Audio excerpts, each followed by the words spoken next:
Hello and welcome. Thank you for joining us for First Person Conversations with Holocaust Survivors.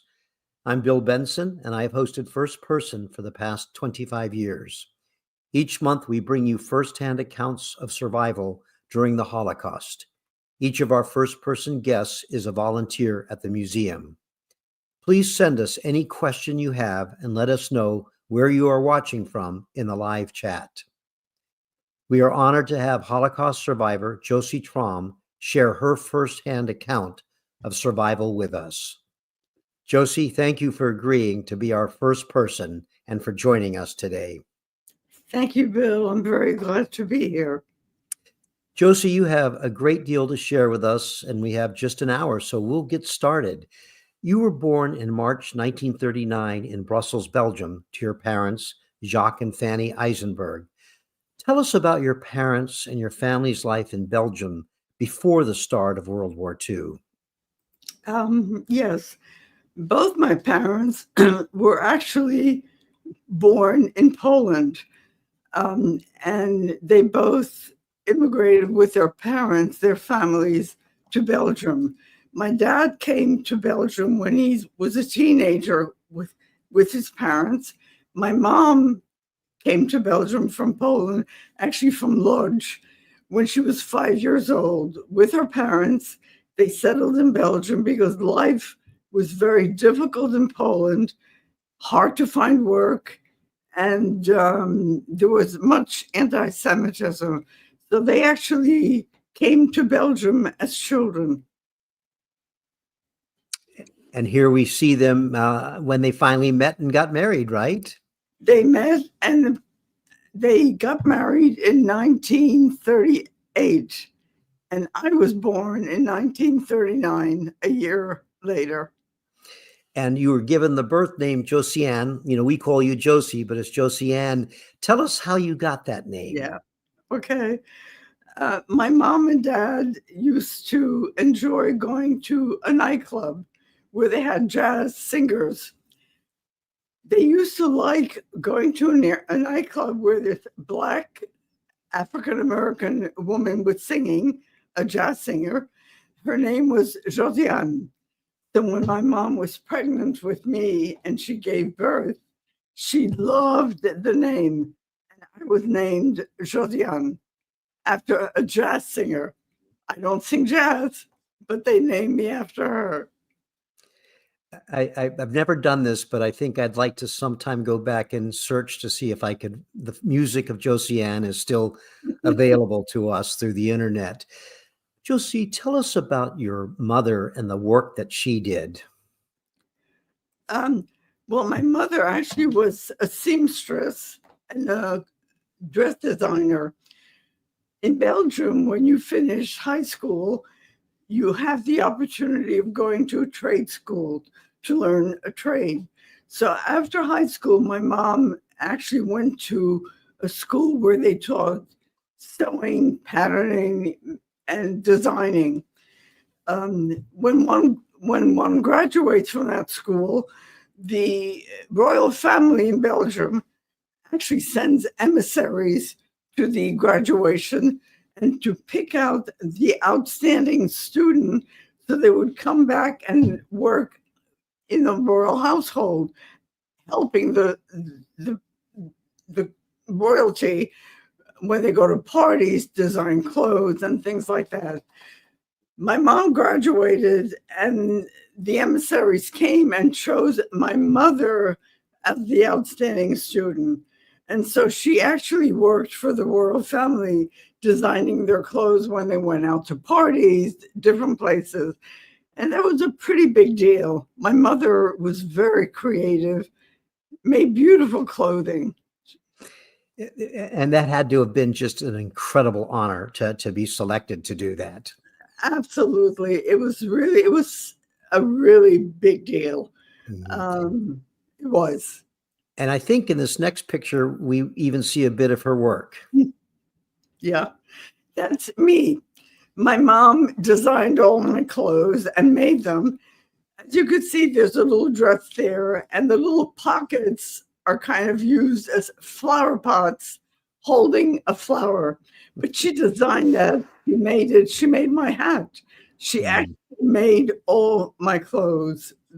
Beautifully done. Josie, tell us a little bit about your father, Jacques. Well, my dad actually, when he came from Poland to Belgium, he was a violinist. And he had a job. His job was to work in movie houses. In those days, the movies were silent. There was no talking. And so what the movies houses did, they would hire a quartet for each movie house. And while the movie was playing with no talking, a quartet would be playing. They usually had a violin, viola, cello, and some other instrument. So my dad actually worked in the movie houses playing music while people were silent, mouthing whatever words were part of the script. Now, this was all while there were silent movies. The silent movies actually progressed and it became talking movies. When the movies became talking, all these quartets, these musicians lost their jobs.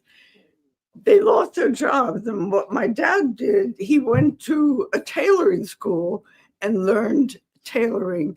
And he also became a tailor.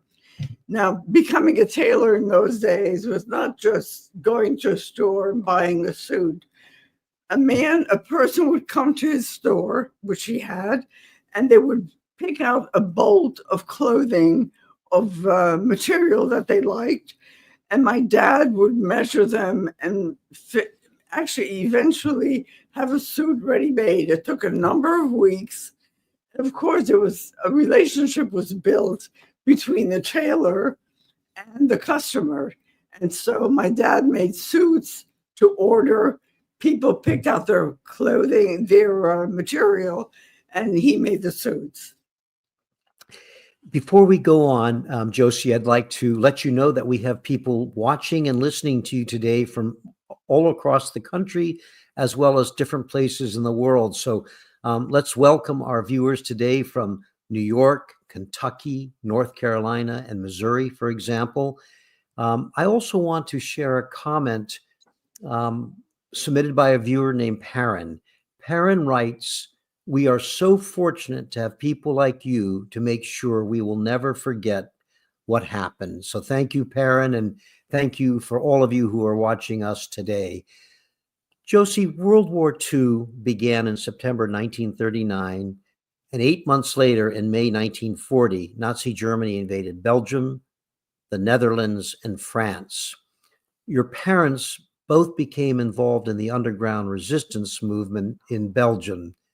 Your mother, Fanny, who lived until the age of 101 and passed away in 2018, was also a part of our first person program. We have a clip from her program in 2012 where she describes their involvement with the resistance. Let's go ahead and listen to what your mother said then. From the end of 39 and beginning of 1940, as soon Belgium was occupied, my late husband and I, we were involved with the young people who came to Belgium in hiding or illegally. And that's how it started, to be the underground. We call it solidarity, whatever you want to call it. But thanks to those people, so many things have been able to happen and to help. And we too, at that time where we lived, we had an attic. And the only thing I had to do is to give each one, there were 6 people who were hiding in that attic, and they each had a key. They had pamphlets printed there, ammunition exchange, or whatever they had to do. Josie, in that brief excerpt from your mother's first person interview, she speaks of the work that she was doing somewhat casually, but she was clearly risking her life. Can you tell us what she was doing for the resistance and the dangers that she and others faced doing that. Yeah, absolutely. It's quite something seeing her like this. And she was quite a brave woman. She was a messenger. She would deliver all kinds of messages of meetings, things they were going to be doing together, attending different functions. She was hiding Jews in our attic. She was really taking a great risk. If the Germans had found her, they would have probably just shot her. What she was doing was very dangerous, but she took the chance and she did what I think she felt she had to do. And what about your father? What did your father do once the Germans invaded Belgium? Well, he did very much the same thing. He helped her. They were delivering things. They were housing Jews in their attic till they found a safer place to go to. Germany had invaded other countries prior to Belgium, and Jews, they were arresting Jews, and Jews were fleeing, trying to find safe places. They found it in our home. My parents both were helping and hiding Jews. Tell us what you can about this photo. Actually, this is a photo of my dad, my mom, and me in between there. This photo was taken before my dad left for England. My dad left in just before the war began. He left for England, trying actually to volunteer for the British Army. And so I think right after the invasion, that's when he left and made his way over to the coast to try to get to England. Exactly. What happened was, well, it was rumored in the Jewish community in Belgium that when the Germans would invade, they would arrest the men and leave women and children alone. I think, therefore, my dad decided, my mom and dad had been listening to the radio continuously, to the British, to the BBC. Britain was asking people to come and volunteer and join the British Army to be ready when the Germans would march in. So my dad and his brother decided to cross the channel and to join the British Army. Now, both of them went, I believe, feeling that their wives and children would be safe. My dad's brother, my Uncle Ben, went. He left his wife and 2 daughters. And of course, my mom and I were left behind. It was one of the last ships to cross the channel because the Germans started bombing the British. And it was very difficult to cross the channel. But my father and his brother made it. The British Army took him in and they placed him in a factory making British uniforms. My Uncle Ben and my dad both were tailors, and they were placed, as I said, in the factory making uniforms. Put to work doing exactly what they knew what to do. Exactly. Josie, did your mother know what happened to him once he left the home? No. No. Actually, there was no communication, no cell phones, no computers, no way of knowing whether he ever made it or not. And so we never knew, or my mom never knew. There was no communication. We don't know. We didn't know at the time that he made it to England. So there you are with your mother, just the 2 of you remained in Brussels, Belgium, living under the Nazi occupation. Yes. And although you were very young, just about 2 years old at the time, you do have a few memories, early memories, including riding on a tram with your mother. Will you tell us about that? Yes. I was with my mom, both of us alone. my mom sometimes would take me for a ride on a tram. It's the equivalent of a bus. It's not a bus because it's tied with, it's a trolley, which is connected electrically to cables. Anyhow, she would take me for a ride sometimes around town, just for pleasure. And once I remember going on one of these trams with my mom, and we got on the tram and went to sit in the back of the tram, the last seats. While we were riding around, a German officer, a Nazi, boarded the bus, and he started asking passengers on the bus for their identification card. I was sitting in the back seat with my mom. My mom was shaking, incredibly so. I didn't know why. And apparently this German officer was going from seat to seat, asking for people's identification card. And of course, the identification card was written inside whether you were Jewish or not. It identified you as a Jew. And of course, then the German officer would do whatever he might feel he wants to do. This officer came from seat to seat to seat. He finally reached the rear of the tram, and for unknown reason, he turned around and got off the tram. It was amazing what was just happening. My mother stopped shaking, and I realized it was the officer that really scared her. And I really didn't know why. But now, of course, looking back, I do now. But luckily, we were left alone and we weren't taken off the tram. Josie, tell us a little bit about your relationship with your maternal grandparents. There she is. That's my mom's mom, my grandma, my Bubby.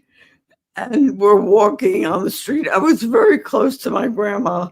I spent a lot of time with her.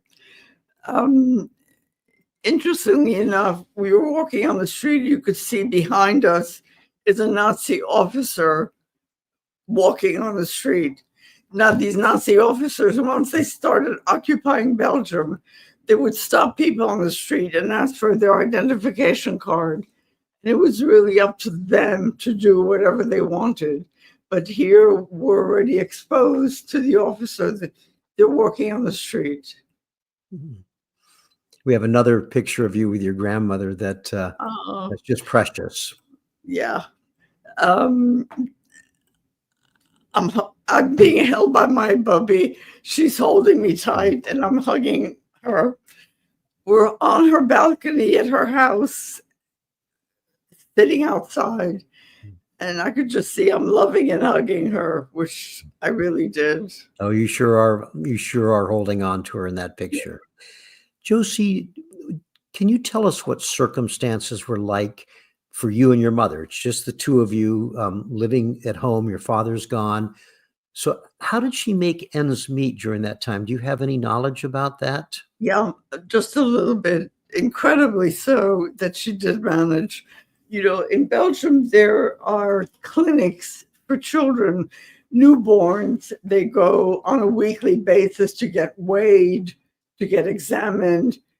They're like clinics, and they're run for free for the people who've given birth, for the mothers. Once Germany invaded, that was stopped. Jews were no longer allowed to go to clinics. My mom couldn't go to a doctor on a regular basis with me, and she wasn't able to get me examined and cared for. So I was pretty much, my mom managed on her own, and very much I was between my mom and my grandma. Mm-hmm. And of course, during that time, your mom was continuing her resistance activities that she was engaged in. After more than 2 years of occupation, the Nazis began rounding up and deporting Jews from Belgium in August 1942. This prompted your mother to make an incredibly profound decision. Tell us what she did to protect you. There she is. She's beautiful. Mm-hmm. Mm-hmm. My mother decided that I should be placed in hiding, or she really didn't know what was going to happen to me, and she was very scared and very worried. She went to the people from the underground and the resistance, where she had been working and giving all her time, and actually said to them, "Please hide my child." And they actually took me and did place me in hiding. The only thing is, my mother was not allowed to know where they were placing me, because the underground realized that once the Nazis would come and arrest you, they would say, "Where's the rest of your family?" And if you didn't know, there was no way they could get it out of you, no matter how much they tortured you. For me, that must have been the hardest thing she had to do. You having children and grandchildren, it's hard to imagine just giving your child, hoping they'll be safe and not knowing where they were going. And in fact, Josie, your mother, Fanny, reflected on that during her first person program at the museum. Why don't we go ahead and listen to her description of how she described that very difficult moment. After sleepless night and being tormented, not knowing what to do, at that time my child was 3 years old. I couldn't decide what to do to put her in hiding. I was just a single mother. I was the only one to make any decision. And I cannot tell you how heartbreaking this was when 2 ladies came, which was prearranged, and they took my child into hiding. She was screaming and crying because she didn't want to leave. And finally, when they left, I completely collapsed because we were not allowed to know where those children would be in hiding, because in case we would be caught and beaten, we would divulge where they are in hiding. So we were not allowed to know, and we never knew who was going to take care of my precious child. Josie, that must be just so powerful and painful to view even all this time later. I know what a difficult decision she made, and it's very emotional when I'm watching her. It really must have been such a difficult thing. And she truly did not know whether she would ever see you again. No, No. she didn't. Josie, after you were taken by the 2 women from the resistance, you were placed at the Sisters of Spermali convent in Bruges, Belgium. What do you remember about your time at the convent? Yeah. Well, at the convent, they were run by nuns, very strict. If any of you have seen the movie The Sound of Music, these nuns were dressed very much like the order in that movie. They were very strict, praying a lot. I look back now and I think to myself, they were strict, but they were hiding Jewish kids, which was incredible. They were really risking their lives. You know, I was only about 2 years old, 2.5 years old. A 2-year-old child just wants to be held and hugged. These nuns were not fuzzy-wuzzy hugging, but they were hiding us and they were keeping us safe. And I'm so lucky that I was placed in the convent, because my mom was arrested and deported very soon after. In the convent, in many respects, it really was it was an orphanage. It was like an orphanage. So you were there with lots of other kids, and as you said, they were hiding Jewish kids, so you were not the only one. Correct. When I was there at that time, there were 3 Jewish kids altogether. Food was rationed in Belgium. People had very little food, and I think people all around, Christian people, Jewish people, felt that the nuns are bound to somehow be able to get food. And so many people brought their children to the convent and just left them there. And indeed, the nuns somehow got some food and gave it to all the kids. And we did eat. Mhm. Josie, when you first went into the convent, when you were placed into hiding, you were given a new name. Will you tell us your new name? Yeah. My name, my family name was Eisenberg, which is a very Jewish sounding name. So when I entered the convent, they gave me a name. My first name was still Josiane, but my last name was Van Berg, which is very Germanic. So my papers were changed and my name was changed so that I would more fit in. Josiane van Berg. Yeah. Yeah. That's very Flemish. Very Flemish. Yeah, very Flemish. Yeah. Josie, what do you believe to have been the most significant impact on you from that time that you were in the convent? Well, I didn't understand very much what was going on.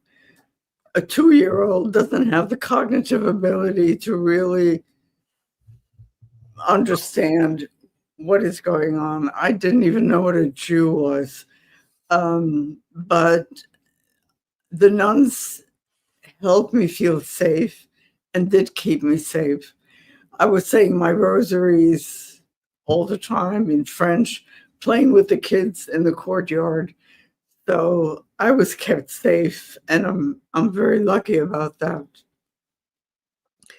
Josie, there came a time when you were at the convent where the nuns made a decision to have you moved out of the convent, to take you, have you taken somewhere else. Can you tell us about why that was and what happened? Yes. One day, a Nazi came to the convent and told the nuns, they were, by the way, suspecting that the nuns were hiding Jewish kids. So one day a Nazi came and told the nuns, we're picking up the Jewish kids. And the nuns very wisely said, they're not ready. Won't you come back another day? We'll have them packed up for you and they can go with you. And that's that. And actually the Nazis left. And that night, the nuns very wisely packed up the 3 Jewish kids, me included, and smuggled us out of the convent and took us, the 3 of us, to a different Christian Catholic home and placed us there. Excuse me. And I was placed with a Catholic family, a mother, a father, and a little girl my age. And I actually stayed there for the duration of the war. And this was the Dubrac-Allaire family that you were placed with. Tell us about this photograph. There's a lot in here. Yeah. Mrs. Bracolaire. Mrs. Bracolaire is this, on the far right. Her husband, Mr. de Bracolaire, is on the other side. I am right below Mrs. de Bracolaire on the right with that big bow in my hair. And the de Bracolaires' little girl is on the far left. In the middle, by the way, there's another couple, a man and a woman standing behind on the left.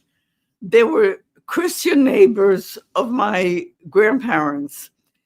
And they actually came to visit me while I was in hiding. They found out where I was and they came to visit me. So that was really special. But these were neighbors of my grandparents. And They came to visit me. My grandparents were no longer in their home because my grandmother and my mother had been arrested. So I was very fortunate to be in this home of the de Bragelers. Josie, we have a question from one of the viewers. Her name is Kat.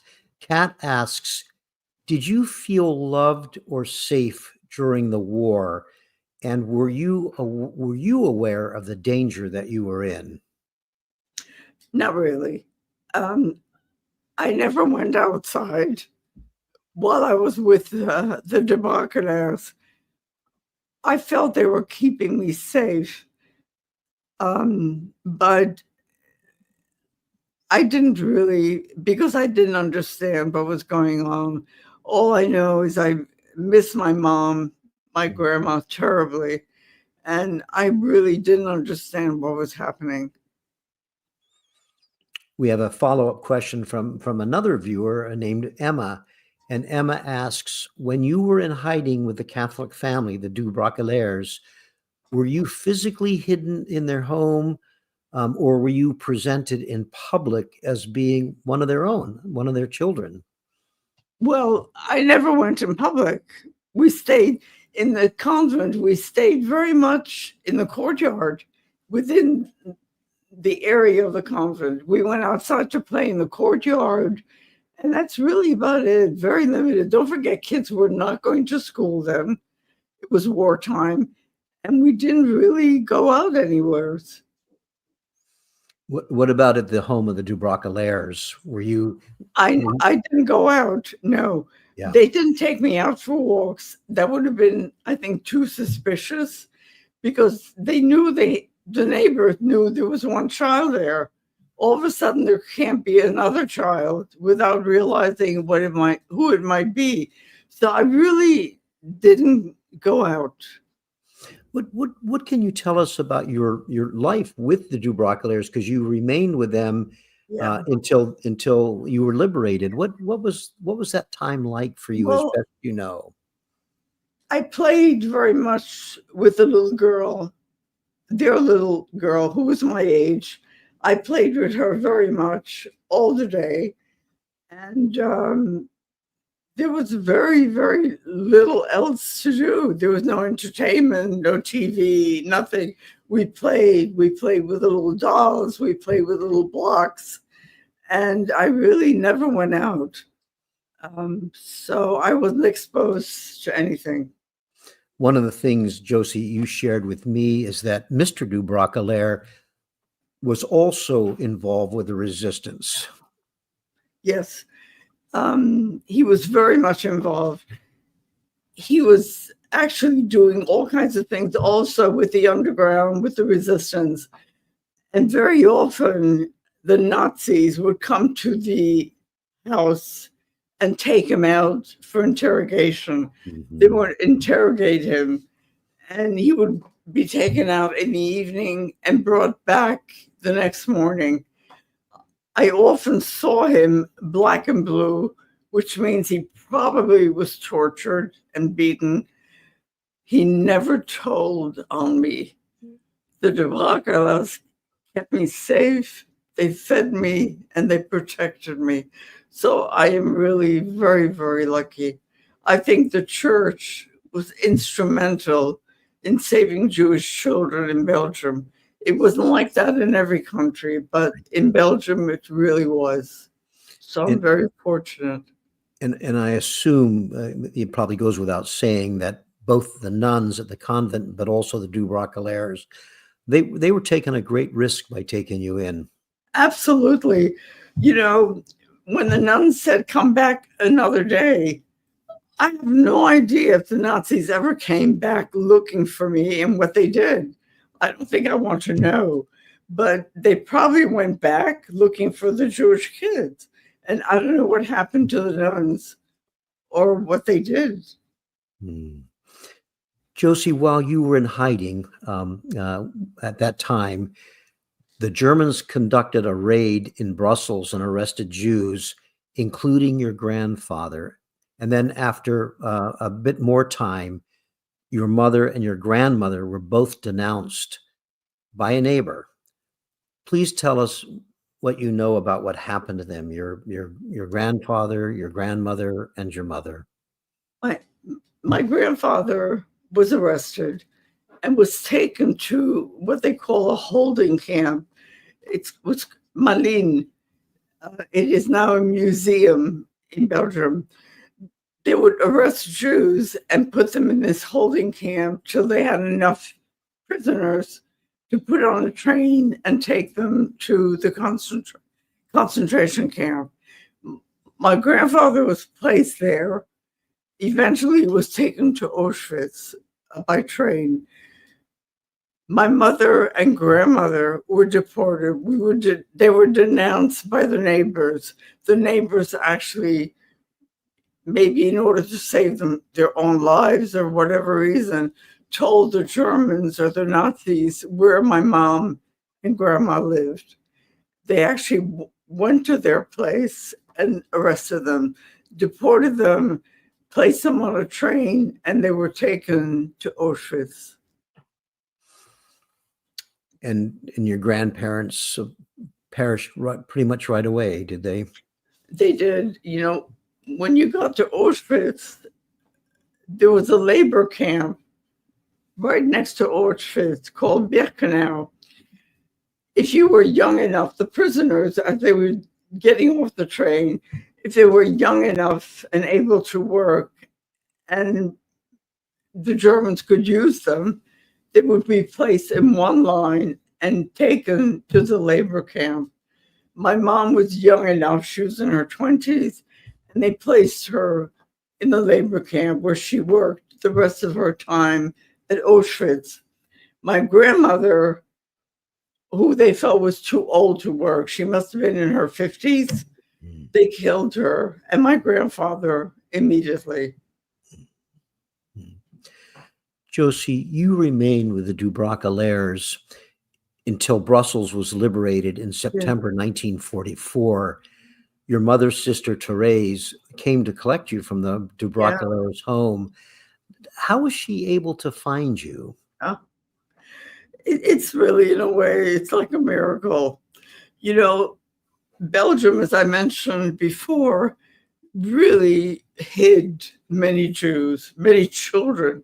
In fact, 5,000 Jewish children were saved in Belgium by Christians. When Belgium was liberated in 1944, my aunts, my mom's two sisters, came looking for me. There were, there they are. There were lists all over where with Christian families' names and and who they were hiding, Jewish people, Jewish children. And so my aunts went to look at all the lists. They looked and searched and found me. And that's when they went to the Dubracalaires' home. They found out where they lived and brought me to their home. And I must speak about this photograph. This is my mom and her two sisters. My mom is on the left. My Aunt Therese is in the middle, and that my Aunt Rose on the far right. My mom made all those clothes. She made the hats, the coats, everything. She was really incredibly creative and very good at what she was doing. My mom is wearing one of the collars, can you see, with little tails of some kind of animal. It was in fashion in those days. You had these collars with little tails of, I don't know what kind of animals, a skunk or whatever. But these are my mom and her two sisters, quite fashionable, very European. And, they're very elegant in that photograph. Yeah. That is for sure. She made everything, the coats. Yeah. Incredible. Josie, how did your Aunt Therese and your Aunt Rose, how did they survive? They were hidden in churches.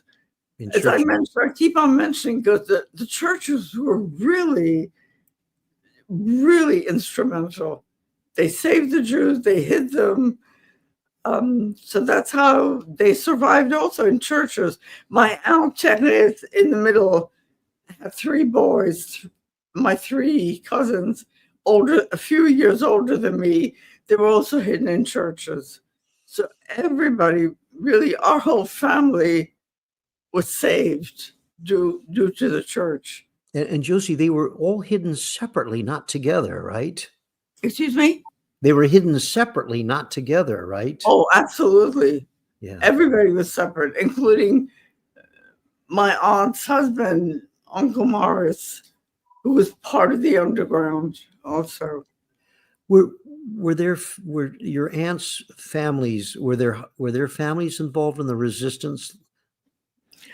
Well, her husband, my Uncle Morris was. In fact, he was awarded after the war.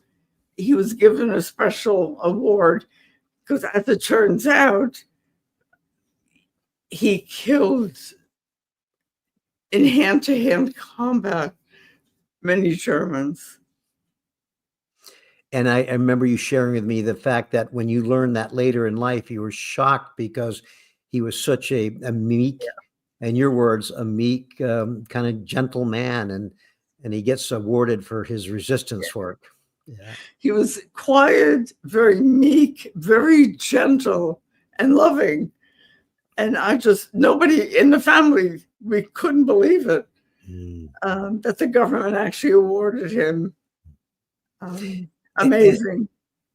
And Josie, your mother, Fanny, was also recognized for her work in the resistance. Tell us about that. Okay. My mom, because she was working in the resistance, the government recognized her, and she was still in concentration camp. She hadn't come back. So the government actually recognized me as her daughter. As you could see me in the lower right, I'm wearing a special ribbon with white gloves, very formal, and the government is actually awarding me. And so is that little boy. His parents were also still not let free, liberated.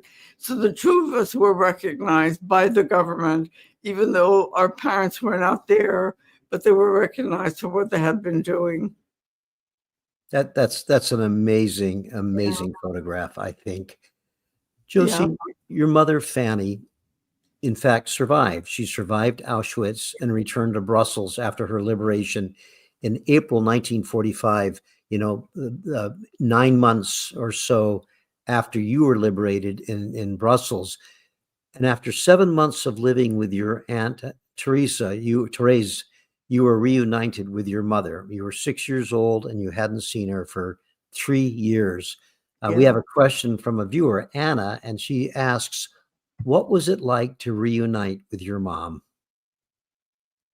Well, my mom tells me that I really remembered her. And obviously it was wonderful to see her. I was very, very afraid that I would lose her again. And my mom tells me a story that when we were reunited and I would go to sleep at night with her, I would tie my nightgown to her nightgown because I was so afraid to lose her. That is an incredibly powerful image of you as a little child doing that, Josie. Yeah. How did your mother make it back to Brussels after all that she had endured? I'm sorry, I couldn't hear. How did your mother make it back to Brussels? Oh, how did she get back? Yeah. Oh, the Red Cross. Actually, after she was liberated by the Russians, actually was the last battle between the Russians and the Germans on the Elbe River. My mom was pretty sick. She had typhus and meningitis. The Red Cross took her, eventually brought her back to Brussels. And the first place she went was her sister's house. And she knocked on the door, and there I was. So she found me, and I found her. And by some miracle, we were reunited. I'm very lucky. Did your Aunt Therese or your Aunt Rose, did they know your mom was on her way back, or did she just appear? She just appeared. Yeah, she just appeared and knocked on the door. And knocked on the door after all that. And when I say after all that, would you share with us a little bit about what your mother went through during the Holocaust? Well, my mom being in Auschwitz, that in itself was quite something to go through. She survived death marches. You know, when they transferred you from one camp to another, they would march you day and night. And those were called death marches because so many prisoners died on the road, on the way. They had no food, no sleep. They just marched. She went through death marches. They did medical experiments on her, which was pretty horrible. Starvation. So she must have gone through horrible things. Another anecdote, which I find very interesting, not every camp tattooed you a number. Auschwitz did. They tattooed her. As soon as she got to Auschwitz, they tattooed you with a number. You no longer had a name, you had a number, a series of 6, 7 numbers. A few days after giving her the tattoo, the Germans decided they gave her the wrong number. So they went to her, crossed out by tattoo her number, and gave her a new series of number on her left arm. It boggles my mind. They were going to kill her, but she had to have the right number. So she spent the rest of her life with 2 series of numbers. That what you just described just says so much about that madness, that evil, that madness. Thank you for sharing that, Josie. We have a video question from a student named Ava Jane from Washington, D.C. Let's go ahead and hear Ava Jane's question, and I'll repeat it when she finishes just to make sure that you hear it. Hi Josie, my name's Ava Jane and I'm from Washington, D.C. And my question for you is, because you were so young and in hiding, was it difficult for you to remember details about your family? Josie, Ava Jane asks, because you were so young and in hiding, was it hard for you to remember details about your family? Yes, it was. Although, I really did not understand what had happened. I didn't know what happened to my mom. My mom wasn't able to tell me or talk about it. So I really knew very little of what had happened and understood even less. My mom wasn't able to talk about it, but obviously she was very, very disturbed by it. She used to, I remember, scream in our house during the night. She had nightmares. So I knew very little. And what happened was, when I became a teenager, I read as much as I could just to understand what had happened. But really, I know very little of what happened in details to my family. The following year, Josie, in 1946, your father Jacques returned from England.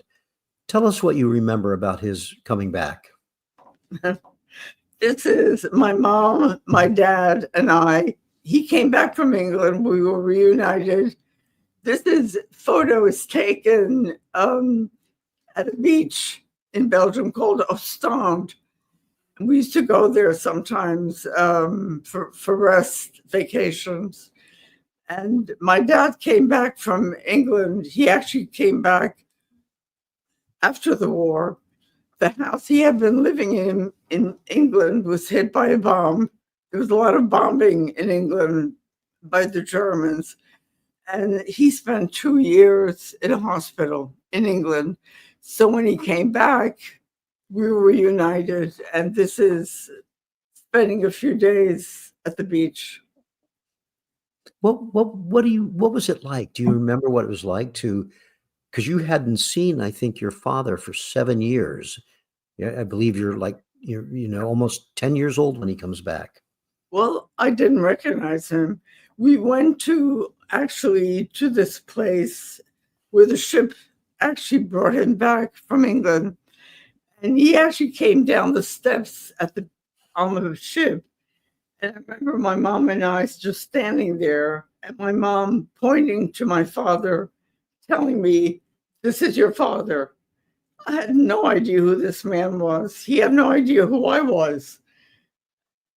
7 years separation is a long time, and we really didn't remember each other.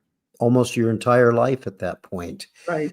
Josie, you've said to me in the past, I was just a little kid who needed to be held. Will you just say a little bit more about that? Yeah. I'm going to start crying. It's okay. I needed to be held. Absolutely. A child, I feel very strongly about children needing care, love, warmth, and being able to trust someone, an adult who will always be there. It's called bonding. And I feel very fortunate as a young child from the age of 1 to the age of 3. I was loved, cared for, and held. And I think that makes a big difference in development and being able to relate to other people, feeling that you can have an emotional tie. I think you need that bond in the first 3 years of your life in order to be able to feel close and bonded to someone. I feel I had that with my mom and my grandma. I had love, care, and tremendous warmth. So I feel very fortunate that I had that because I was able to experience that myself in development as an adult. Josie, thank you for sharing that. That I think is a very important thing for everybody to hear, for all kinds of reasons. How did your parents, now they're back together in 1946, your dad's back, how did they then set out to try to rebuild their lives? Well, they decided that they didn't want to stay in Europe. All their families have been murdered. So my parents decided to immigrate to the United States. They made applications, and it's not like today, although it's changing. It took 4 years. My parents had to prove they had work, a place to live, so they wouldn't be a burden on the government. So my parents indeed found work, had a place to live, and we came to the United States in 1949. Oh, there's a picture on the ship, a Polish ship called the Batory. That's my mom and I. I was 10 years old and we came to the United States and settled in New Jersey. My mom had an elderly aunt there, and you usually gravitate to where you have a relative. So we went to Paterson, New Jersey, and we stayed there for a number of years. I was 10 years old and I was placed in first grade because I didn't know one word of English. So a few weeks later, I learned a few more words and they put me in second grade. A few more words, I got to third grade and I made it eventually. I caught up. Learn a little bit more English and all of a sudden you were age appropriate in school. Right. Yeah. Yes. Josie, your late husband, Freddie, was also a Holocaust survivor. In the very brief time we have left, can you tell us about meeting Freddie and your work volunteering together at the museum? Absolutely. Freddie was my wonderful partner and my best friend. I met Freddie. I had gone to Israel to study for a year in 1956. After being there for a year, I came back to the United States by ship. In 56, one didn't go by plane. It was very expensive. So I traveled on a ship coming back from Israel to New York. It took 14 days by ship. Freddie was the chief radio officer on an Israeli passenger liner, and I was a passenger. As I said, it took 14 days to cross the ocean, and 14 days was long enough for me to meet him and talk to him and get to know him. And we were married 6 months later on the ship. That is a glorious photograph of the two of you. You just are so glamorous in that photo. Yeah. Mm. Freddie was a lovely, well, you knew him, Bill. He was a very sweet man, and we did volunteer together. Once we both retired, we started volunteering at the museum, and so did my mom. So all three, it was like a family workshop. It sure was, and I feel inordinately privileged to have known both Freddie and your mother Fanny along with you. What a privilege that has been for me. Josie, I have just one more question for you today, and that is, as we face a dangerous surge in anti-Semitism, please tell us why you feel it is important to share your firsthand account of the Holocaust and what all of us can learn from it. Yeah, absolutely. I've been sent a lot to schools to speak to young people, mainly middle school and up. And after speaking to them, first of all, I'm very glad that young people are interested and they want to know what happened. And I always read one quote to them after I speak to them. I always emphasize to them that it's so important for them to speak out. Each person has a role, can actually speak out and make a difference. And I read a quote by a Lutheran minister named Martin Niemüller. There's a quote, it's up on the wall at the museum, and I always read it to the young people because I think it's so important. And I'd like to read it to you. First, they came for the socialists. I did not speak out because I'm not a socialist. Then they came for the trade unionists. I did not speak out because I was not a trade unionist. Then they came for the Jews. I did not speak out because I was not a Jew. Then they came for me, and there was no one left to speak for me. I really want to emphasize, no matter when young people hurt each other or say bad things to each other, make racial slurs, you can say something. You can stay and stand there and say that's not appropriate. That's not funny. If you don't say anything, you're complicit. That means you agree.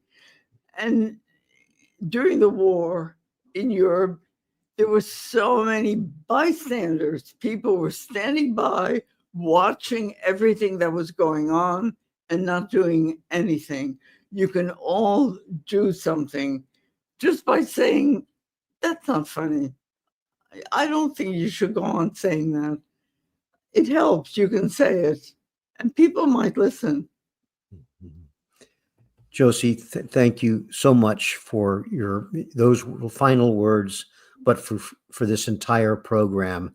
We're just very, very lucky and fortunate in every way to have you available to share with us what you went through, what your family went through, and what your reflections are on all of that. I want to share with our audience before we close that, and it may not be a surprise to anybody, that you spent your adult career working in child protective services to protect young children who hadn't been taken care of properly.